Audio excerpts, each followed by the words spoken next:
Hey there, welcome to Real Talk Baseball. This is your host, ErnieOrange. What's going on, everybody? Thank you for tuning in. I just want to say thank you to everyone for joining our show for the past couple years. We're excited to let you know that we have reached 1,000 subscribers here on YouTube, so that's a big celebration for you guys. Thank you so much for growing this baseball community with us. We continue to make baseball friends, and this is an exciting journey for us. Just thank you. And if you're first-time listener here, make sure to hit that like and subscribe. Make sure to hit up that QR code to follow all our latest technology. We have Instagram, Facebook, YouTube, Spotify, where you can watch us. So make sure to tune right in every Sunday night here for Power Hour Show. For those asking, where is Carlos Baseball? Yes, where is he at? Well, the guy is out of office today. He is actually having vacation with his family in Cancun. So wishing him best of luck out there in Cancun. But we all know the main reason why he's not here. Well, I just want to let you know, my Angels this week, we went ahead and swept the Dodgers, which was a big news. We've always played hard against the Dodgers, but this was definitely a big shocker. And it surprised a lot of people. And I know a lot of Dodger fans are really upset right now. So we'll talk more about that in the show. But we have a busy lineup today on our show where we'll be talking Mets, Yankees, Rivalry Weekend recap, which had a lot of exciting crosstown rival games. Where we'll be talking the firing of Brandon Hyde. And we will also be talking Paul Skeens. And we'll talk about it. Juan Soto regrets leaving the Yankees. All here on Real Talk Baseball. Let's get started. The Rivalry Weekend, one of the biggest matchups of the week was New York Mets and New York Yankees. My bad. The Yankees, they're still currently playing right now, but it's 8-2. Cody Bellinger just hit a grand slam to give the Yankees a 6-run lead heading into the top of the ninth. So we're going to say that the Yankees went ahead and won this game. I'm pretty sure that if you guys can let me know in the chat if they already went ahead and won. But, man, it was a return of Juan Soto. What an exciting weekend. The Yankee fans let him hear it. They boo the crap of this guy. They let him know that we're not too happy with you. It's like when your ex-girlfriend decides to knock on the door again and try to come visit you. You're not going to let her come and accept her, You're going to be really upset and you're kind of heartbroken. So, hey, man, it's just a fun weekend. Well, I just want to let you know that Juan Soto did return this week. But, man, let's talk about Cody Bellinger. What a great weekend. You're talking about a guy that was 3 hits out of 5 at bats on Friday night, got on base on Saturday, and today was 3 for 3 with a grand slam, 2 walks. Man, this guy is amazing, showing why he was a great replacement for Juan Soto and a cheaper option. So, man, props to Cody Bellinger. Mets went ahead and won on Saturday's night game on a Frankie Lindor sacrifice fly. And like we were just mentioning, I'm pretty sure they're going to win the rubber match today, the Yankees, with this grand slam of Cody Bellinger. But does Juan Soto regret leaving the Yankees? And this is the main topic of the show today. And I want to say that he's going to regret it down the line. You're talking about a contract 15 years stuck with the Mets. Yes, they have a deep studded lineup with Frankie Lindor and Pete Alonso and Mark Vientos. But if you know the Mets history, I'm not sure if they are cursed or not, but they don't have much luck when it comes to winning the World Series or making the playoffs. It's a tough one because you were in a stacked lineup with the Yankees. What could have been a 1-2 punch with Aaron Judge and adding Paul Goldschmidt, it would have been a scary lineup this year. And Juan Soto decided to quote his crosstown rivals for $65 million more. At the end of the day, is it really worth it? You're already rich. You would already have been set for life with a $700 million contract with the Yankees. And that's why the Yankee fans are really upset. You decide to go to the crosstown rival, a team that's not known for winning, when you could have just been stuck with the Yankees. Oh, man. He did an interview today and this weekend and said that, that he's going to be okay. He made the right decision, but we all know he didn't. He would have definitely been better off with the Yankees. Juan Soto's always been a money guy. Ever since he was with the Nationals, he was a young guy. He was offered $440 million. He decided to bypass that and get paid more money, which he did. I mean, he raised his contract by almost $300 million. But you have to remind yourself that Steve Cohen is the main reason why he got this money. Steve Cohen was going to do everything in his part to get the best player in baseball, which is Juan Soto. But let's talk about his performance today. He did go 0 for 4. He didn't show up. This weekend, he was 1 for 10 with 5 walks. You're going to tell me a guy that's getting paid $765 million is only going to get 1 hit against the Yankees? And not only that, you get 5 walks, which is good, but you need more production for that for the Mets. And this is why the Mets fell short this weekend. Although they're in first place, they're a half game up on the Phillies. and they can miss out on that first spot any moment with this hot Philly team coming in. So Juan Soto, man, you should have been a Yankee. Your Hall of Fame career would have been elevated at another level, being matched with Aaron Judge. And how many more World Series would have you been on with Judge on the lineup? I think, Juan Soto wanted to be that guy, wanted to be that star player, be the main guy on his team. He didn't want to be the second fiddle to another guy, another superstar. That's the kind of guy he has. He's a different type of personality. And it was just kind of crazy to see this weekend how Juan Soto was so excited to see his Yankee teammates. I mean, he looked like he had built great relationships with them, had great times with them, talking this weekend with them. And you don't see that same type of energy when he's in that Mets dugout. It seems like he's a type of quiet guy this year. He doesn't seem like he's fitting in. If last year's Mets team had a great dynamic clubhouse. They got along really well with the OMG clubhouse. Jose Iglesias changed the dynamic there. And they were winning without a superstar like Juan Soto. So now you add a star-studded guy like Juan Soto, and it could create a little bit of more drama. So it's pretty interesting. We got Neto in the comments saying Soto left so that Belly could come in and hit the game winner over his head. Poetic justice. Yeah, man. And we got Maria Garcia say, thank you. Good job. Thank you. Genesis, good point. Thank you guys for commenting and staying tuned with the show. I mean, we do have a lot of great content today. But yeah, Juan Soto, I think he definitely will regret it down the road. Right now, he's just having fun, enjoying the rivalry between the teams. But on the long term, 10 years from now, Juan Soto will regret this, and he should have just been a Yankee. All right, now let's go ahead and head into the next series. We had the Nationals versus the Orioles. The Orioles continue to struggle. It was a tough weekend for them. They went ahead and fired their manager, Brandon Hyde, who took the blame. Mike Elliott, as the GM, decided to say it's time to point fingers at someone. They're 15-28. Off to one of the worst starts in the history of baseball. And when you have this much young talent, they need to perform. So this is a tough loss for this Orioles franchise, who now bring in the third baseman as an interim manager. I don't know where we go from here. I mean, the Orioles definitely didn't do nothing this offseason. They did not improve on their pitching. They went ahead and got Kyle Gibson. Didn't turn out so great. Now he is designated for assignment. Saturday's matchup, he gave up 7 runs in 2 innings. Not even 2 innings. It was 2/3 of an inning. So this guy was just not performing. Man, it is a tough time. Zach Eflin gave up 7 runs today. Their starting rotation is getting demolished right now. And poor guys, they just can't seem to figure it out. Their young bats are just also cold. Jackson Holiday shows a lot of promising plays here and there. Gunnar Henderson with the shoulder injury to start the year also hurt him. Ali Rushman is not performing at a high level like his elite catching skills were in his rookie season. This is going to be a tough season for the Orioles. And you want to ask yourself, is this Oriole team, does it need to start over? Did they miss out on their window? Because at this point, man, it's not looking good. And Mike Elias is definitely on the hot seat as well. I mean, I know you want to go ahead and blame a manager for messing the season up, but you also are the one to blame. You are the one that goes and heads and signs these players. Man, it's not a great start for the Orioles. This weekend, they went ahead and lost 3 games. Nationals, they came back from behind on Friday from a home run from Nathaniel Lowe and James Wood. Saturday, man, like I said, Kyle Gibson did not look good. And today they got swept 10-4 with a 10-4 loss by Zach Eflin giving up 7 runs. This is not pretty. This Oriole team definitely needs much help.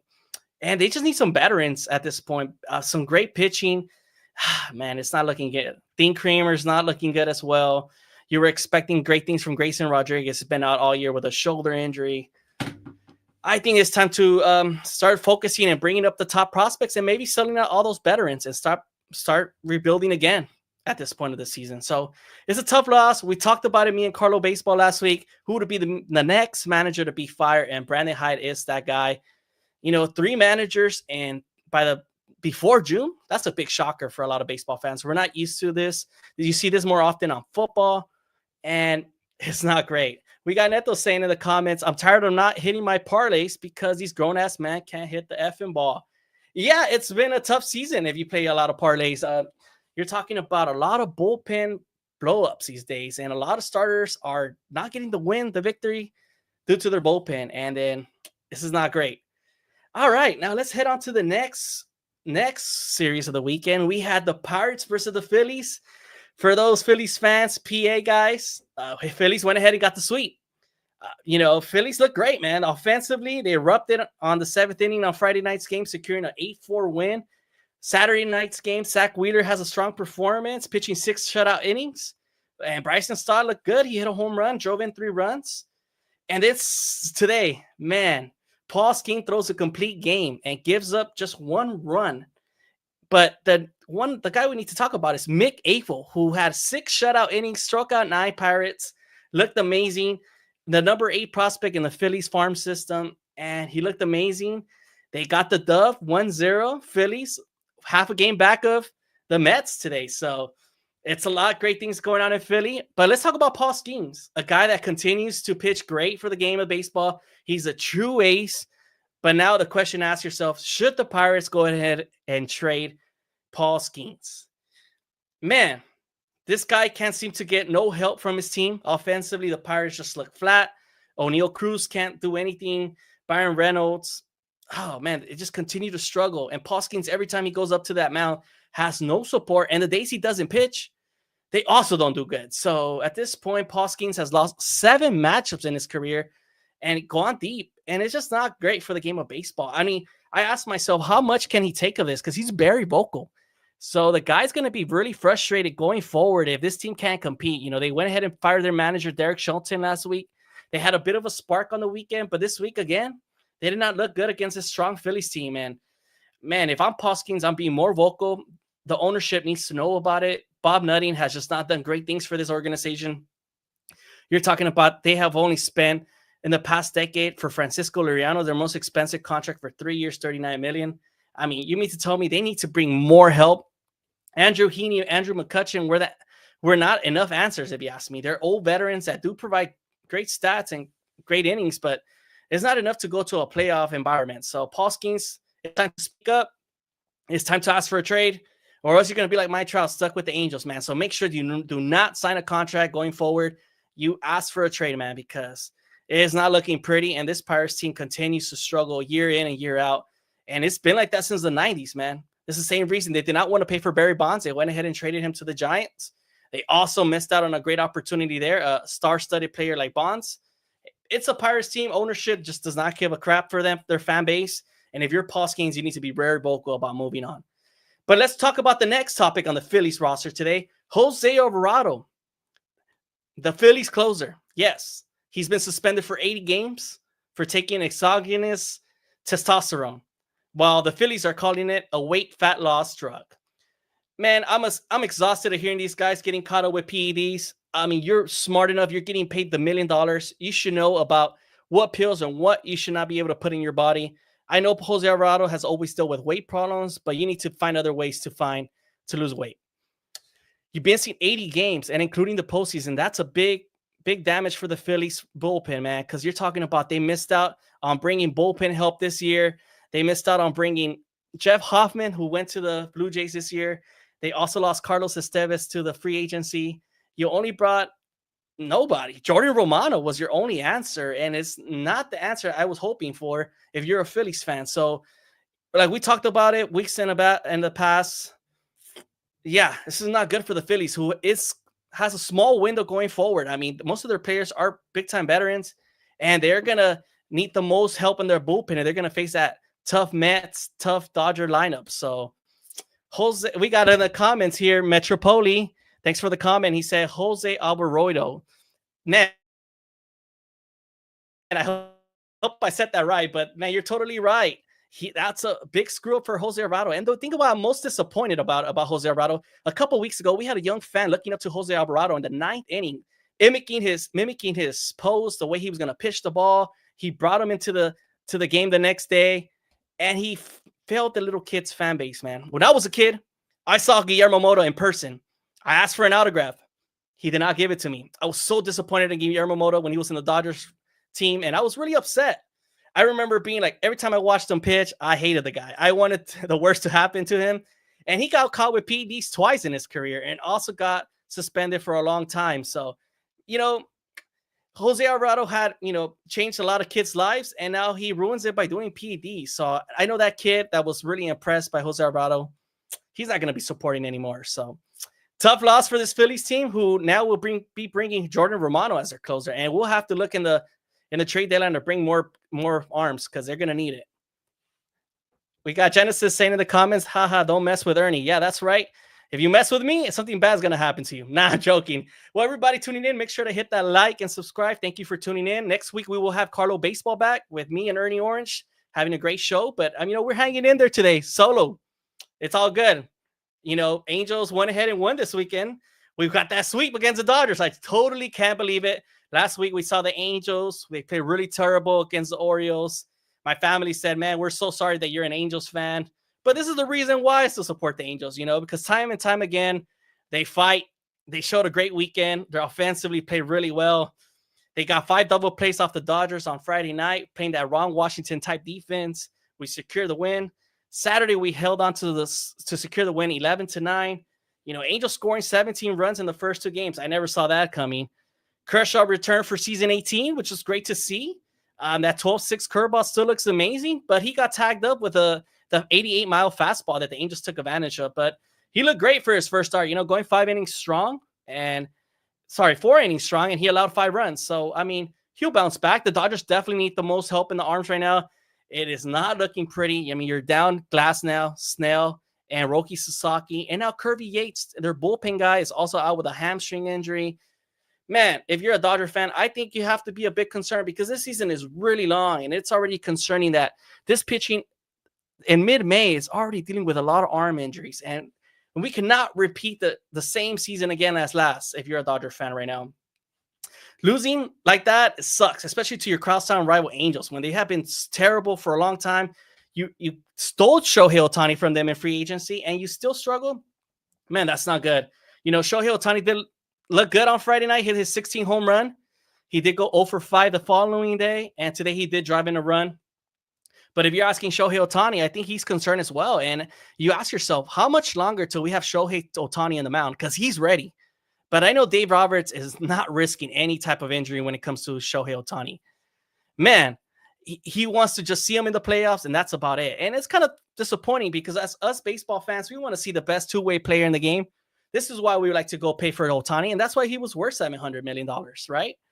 So the question is, Dave Roberts, when will you start Shohei Ohtani? Your bullpen, your starting rotation needs it more than ever. We cannot continue to be bringing up guys like Landon Knack, Bobby Miller, John Robalski, because these guys are not the answer, if you ask me. And if you continue bringing these young arms, you're going to lose to the Padres in this division. Just letting you know, this Padres team is scary, and they want to beat the Dodgers. So it's not looking pretty for the Dodgers being swept by the Angels. Who saw this coming? On Thursday night, you scored 19 runs on the A's, and now you're offensively, you just go flat. So this is not good. Let's hope they could bounce back this week. They do have the Yankees coming back in the next week, I think so. So they got to pick it up. It's a tough one if you're a Dodger fan. Now let's go on to the Cubs and White Sox. Chi-Town had a great series, but the Cubs went ahead and swept. Nothing surprising here. PCA, man, he's the next star player, all-star caliber player we have in this game. He continues to have success with 4 hits, 6 RBIs on Friday. Plays great defensively. He's playing right now at the best level of baseball we've ever seen. He has 38 RBIs brought in, 12 home runs.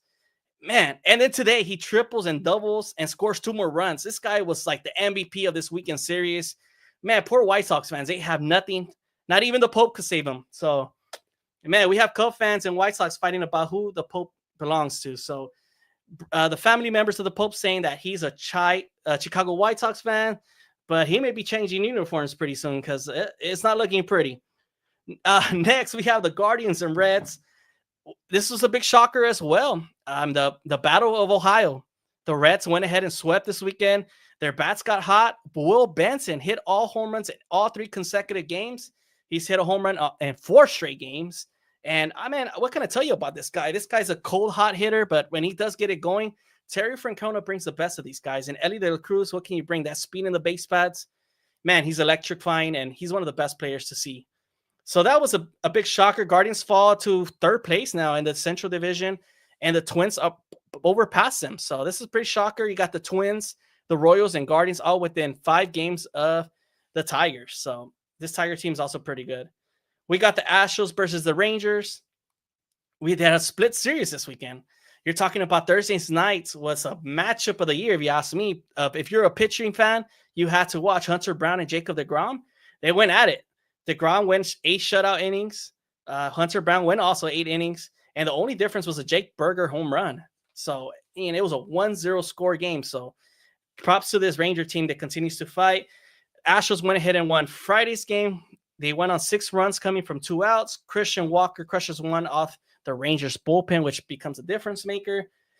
Saturday's game, Rangers won the 3rd game. Tyler Mahle went 6 innings strong, gave up 1 run. And Jock Peterson and Wyatt Langford go deep. So, man, this Rangers Astro team is very similar. They play really well baseball. That Lone Star series was pretty amazing. It's 2 teams that are fighting for the 2nd place in the division. And, you know, we got Rick Velasco on the chat saying, I'm an Angels fan now. Oh, man, I'm happy you joined the bad side these days, you know. We're not that great, man, but hopefully we could turn the season around after beating the Dodgers this weekend. We got Neto saying Cubs win on a Sunday. Yeah, this is their first victory on a Sunday. And good series sweep by LA. Yes. This Angel team looked great this week. Zach Neto's definitely the answer. And he has a great, bright future. Matthew Lugo has been promising coming from AAA. But yeah, that's what we're talking about. Today, the Astros were able to split the series with a go-ahead home run by Isaac Paredes. He hits a 3-run home run. Man, what a great series. You're talking about 2 teams fighting for 2nd place, but this Mariner team is not holding back. They have great starting rotation, good offensive power this year, and it's a scary team if you ask me. Now, we go on to the Tigers and Blue Jays. We got Tigers becoming the first team to win 30 games this season, and they secured the series, winning today 3-2 with Spencer Torkelson bringing in runs in the 7th inning. Blue Jays, they win on Saturday, though, with a game-winning walk-off single by Ernie Clement. My tocayo there hit a walk-off. It's great to see other guys named Ernie playing the game of baseball, which is amazing. But yeah, man, this Tiger team is scary all around. They're the best team in baseball right now with the best record. They could beat you with a long ball, the small ball, pitching, bullpen, you name it. AJ Hinch has these guys playing the best baseball we could think of right now. Next, we have the Braves and Red Sox. And you may ask yourself, why are these teams even crosstown rivals? Well, if you didn't know, the Braves were actually from Boston back then. They were called the Boston Braves back in the 40s and 50s. So this was a rivalry of the Boston days. And you have the Braves taking the series, winning 2 out of 3 games. Man, another pitching duel matchup that was exciting. We had Chris Sale and Greg Crochet. Chris Sale went against his old team. He secured the win, going 7 innings strong with 8 strikeouts. But the only difference maker was Crochet giving a back-to-back home run to Matt Olson and Sean Murphy on Friday night. But the Red Sox do come back on Saturday and overcome a 5-0 run deficit sparked by Jarren Duran. And Rafael Devers did hit a walk-off. It was just his first career. And if people are asking, should we trade Rafael Devers? Well, he proved why he should still be in this Red Sox lineup. But the Braves did win the rubber match today. Man, Alex Verdugo is playing lights out. And it amazes me how this guy did not get signed all offseason. Comes in, signs in 2 weeks into the season, and is producing for this Braves lineup at the top of the lineup. So, man, and Brian Brago did not look good. This Red Sox team is a bit concerning. They are 23-25 right now, 2 games under 500. And it's a bit concerning because we expected big things from this Red Sox team right now, and it's not looking pretty. All right. Are you guys excited for Rays and Marlins? I don't think nobody is, to be honest. Let me just take a sip of water here. It's my first time talking over 23 minutes by myself. We have the Marlins winning the series 2 out of 3. This was kind of a boring series. There's not much I could tell you about. The Marlins had a great, strong performance, scoring 9 runs on Friday night. They did win 5-1 today with Otto Lopez coming back from injury, hitting a 3-run home run. And Kyle Cantrell, a guy that was with the Rockies before, did throw an immaculate inning, going 5 innings strong and secure the win. The Rays did win back on Saturday, but it was just not that great. It was not a good series, really low-scoring game on Saturday and Sunday. And Marlins did go ahead and win. Next, we go to the Cardinals and Royals. Cardinals won the series, winning 2 out of 3. The Royals won today to avoid the series sweep. And Michael Wacha looked good, brought his old veteran self back to life. But Andre Piante looked great on Friday, pitching 7 innings strong. Ivan Herrera has been a spark to this offense right now, driving in 4 runs on 3 hits on Friday night. And Jordan Walker was a difference maker on Saturday, hitting a 1-run home run. And that was it. 1-0. Cardinals won on Saturday. So Cardinals continue to stay hot. You know, they did have a 10-game winning streak.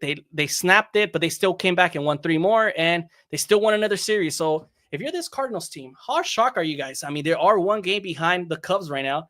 I don't think we saw this coming. They did not spend much this offseason, but this hitting is looking pretty. They are producing, and it's great.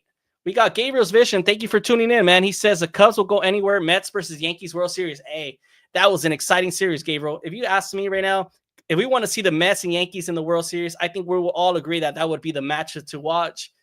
And the Battle of New York. If you saw today's game, man, the fans were into it. It felt like a playoff environment. People were into baseball in the month of May. And we still have the Knicks playing great baseball. The one thing those two fan bases can agree on is that the Knicks have to go deep for them this year, right? But them seeing themselves in the World Series would be the ultimate prize for them and would be the amazing thing to see in the East Coast for those Yankee and Mets fans. We got Neto saying this is looking like a Cubs Cardinals showdown for the division this year. Yeah, I mean, the Cubs kind of slowed down and the Cardinals have gotten hot. They've gotten really strong pitching from their starting rotation. I mean, you got Andre Piante. If you guys don't know who he is, I mean, he's looking lights out right now. Man, we got a bunch of arms there looking good. Man, I'm going blank right now, all the pitching rotation. But Jordan Walker, Ivan Rivera, Wilson Contreras, and Mason Wynn are playing great baseball right now. And then we start Gabriel's vision, say Cardinals will win that division. Cubs will choke, you'll see. I mean, Cubs are struggling with the pitching. Shota Minaga being out with injury. They're depending a lot on Matthew Boyd. They're missing on a Javier Assad. Oh, man, Justin Steele. Hey, man, Gabriel, I think that's a good point. I think we would be shocked if the Cardinals do make it. But, I mean, they do have the arms there. A lot of veterans that could go far. You know, got Sonny Gray, who's always done it quietly. You know, a guy that's not very talked much about, but he performs really well. You have a closer like Ryan Helsey that also it's on a contract year trying to get paid. So he could also do great things. Now we could go to the Twins and Brewers, who were the hottest team in baseball. They went ahead and won the series 2 out of 3. You know, they were on a 13-game winning streak last night, winning the first 2 games. Who saw that coming? But Royce Lewis hit a home run today, but Freddie Ferrata was a difference maker today. He went 5 innings strong. Jackson Chourio also robbed a home run, a 3-run potential home run that could have tied the game, and that was the difference. But, man, talk about this Twins lineup who just lost Carlos Correa and Brian Bruxton to a collision on concussion protocol. They will be out for the next week. But pitching-wise, man, they're looking pretty. They got Bailey Over, Joe Ryan, Woods Richardson looking good, and Pablo Lopez pitching like an all-star he is. And this Twins team could also be very dangerous. Unfortunately, they are behind the Tigers for 5 games right now. This Tigers team is just too loaded for them. But how long can this Twins team continue to play this well? Because we did not see this coming. I could ask almost 90% of us MLB fans would have never seen this coming. This Twins team is playing at a lights out right now, and good for the city of Minnesota because they deserve it. Next, we got the Rockies D-backs. Not much to say here neither. D-backs went ahead and won 2 out of 3. D-backs took advantage of the rookie pitcher Carson Palmquist. Corbin Burns looked amazing, striking out 10. Rockies did bounce back on Saturday, and it was a slugfest. They won 14-12. Zach Allen got torched by the Rockies, which was amazing seeing that. I mean, a lot of runs in baseball is always great, but the Rockies were actually down 11-6, and they won this game. And if you're a D-backs if you're a D-backs fan, this was not fun. Your team was 151-0 when your team scores 12 runs, and this is their first loss when they scored more than 12 runs. So, yeah, man, was not a great game for the D-backs fans, and they keep showing why their bullpen is a big missing piece for them if they want to go deep.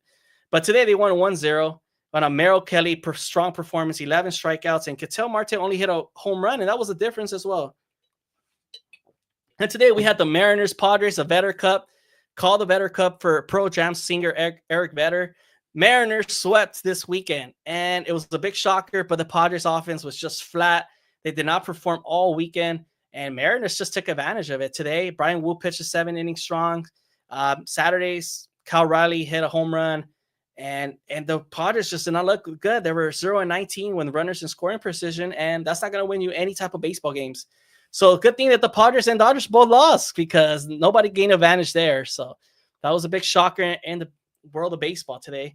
And we have the A's and Giants. Giants went and swept the A's. It was not a good weekend for the A's team. I mean, they lost 2 out of 3 to the Dodgers. They get swept by the Giants. And this weekend was the difference maker was Wilmer Flores, who hit 3 home runs on Friday night. And then on Saturday, he gets the walk-off walk with bases loaded in the top of the 10, which was the only run scored on Saturday night. And today, Helio Ramos hit a home run and brought a single to bring the driving winning run. So, man, talk about Giants playing great baseball. They gained 3 games on the Dodgers, so that was a huge advantage. They are sitting in 3rd place right now, but, they are playing great baseball. They also play good with their pitching they have. They got Justin Verlander, Landon Rope. Jordan Hicks will be going to the bullpen. Looks like he is not pitching that great right now. And Bob Melvin is not wasting no time. So he's sending them to the bullpen. And we got Neto saying Padres getting cut by the M's for years. I don't know. I mean, it's been a little rivalry. You are right. The Mariners do have their number, and the Padres are just not looking great. They're definitely falling in the rankings. If you ask me, last week we had them at number 2. It's hard for me to even put them on top 5 right now because I expected at least a little bit better against this Mariner team. So this Mariners team now is sitting pretty in first place right now because the Rangers and Astros split the series. And so, man, what a great weekend of baseball. This rivalry weekend definitely brought the best of a lot of teams. It was a crosstown rival. A lot of people were not too excited because they said this is really not a rivalry weekend. We have better rivalries like the Red Sox and Yankees. We got the Giants and Dodgers. And people claim that they're better rivalries in the game of baseball. This is MLB's inaugural rivalry weekend, the first time ever where they had dedicated a weekend for crosstown rivals to face one another. And it was amazing. I honestly loved it. There were 7 sweeps. You could tell that these teams definitely did not want to lose to their crosstown rivals, and they were going to take advantage and play their best baseball to claim their city, their state. So, you had Ohio, Cincinnati came out of nowhere when the Guardians have been playing great all year. The Reds played their best baseball. Phillies took over as well. The Angels took over the Dodgers this weekend. The Mariners took over the Padres. And, the only hard-fought series that I really saw that was back and forth was the Mets and Yankees. But, man, what a great weekend of baseball. Well, I just want to say thank you, everybody, for tuning in. I know we normally have an hour show, but with me being by myself, we went over through all 15 series of the week. We talked a little bit of Juan Soto, regret leaving the Yankees. But thank you, everybody, for tuning in. And if this is your first time on the show, thank you for stopping by. And thank you for growing this baseball community. We're excited to continue to grow. Make sure to join us every Sunday night after Sunday Night Baseball, where we talk baseball. And also check our Spotify, where you could watch if you're driving your car, Instagram, Facebook for the latest reels, and TikTok. And we like to talk baseball. Carlo Baseball will be back next week from Cancun. Right now, he just couldn't show his face. His Dodgers did get swept, so I know he's kind of embarrassed, like every Dodger fan is. I'm just joking, man. I know the Angels just won the World Series right now. We're playing great baseball against the Dodgers, but every time we face other teams, man, we just seem to not find it together. But it's a great sign, and if you're any type of baseball fan right now and your team swept, this is a good feeling, right? Bring out the brooms. It's the best time, the best feeling.